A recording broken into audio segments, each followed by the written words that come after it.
And thanks for watching. I'm Katie Moore. And I'm Cherise Gibson. Tuesday morning, a father received a scary call. His daughter told him she had been the victim of a hit and run. Yeah, they called 911, but according to logs, they didn't show until 16 hours later. Erica Ferranda is joining us in the studio with the latest on this story. Erica, this is shocking. Katie and Cherise, it is. And the 21-year-old woman says she was driving from Slidell to her summer internship in New Orleans while she's home from college. She was rear-ended and said that driver sped off. They waited for about an hour for police, but then left. And her father is wondering what she should have done, as the critical police shortage has caused more concerns over NOPD response time. She was beyond petrified and scared.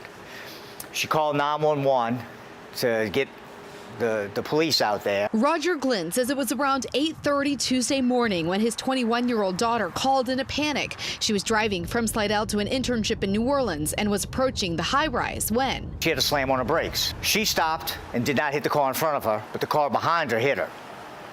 So she did the right thing. She got out of the lane of traffic. She moved over onto the left shoulder. The car, instead of moving over with her, took off, making it a hit and run. She called 911 and received this text message to share her location, so she did. Someone from the Department of Transportation and Development helped her move, then waited with her. He said, let's get you off the interstate. And the first place to get her off at was Chef Highway.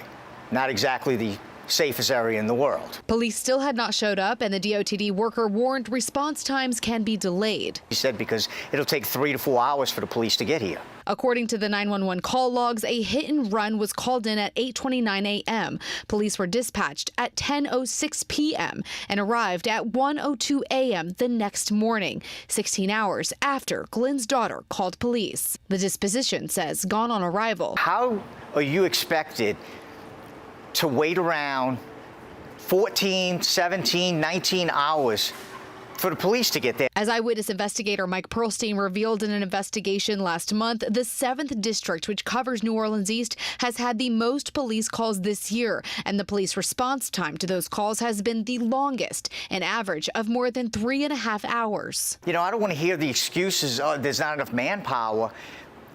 Fix it. Just fix it. To expect a 21-year-old girl to sit on the side of the interstate or sit on Chef Highway for 12 to 14 hours is just, it's not acceptable. Not in 2023. That should not happen in this country. As for Glynn's daughter, she was not hurt and her car only has minor damages. We did reach out to NOPD. They say they're trying to find out more about the response times to this incident. However, they say if you do need to leave the scene of an accident, call 911 to share your new location. All right, Erica.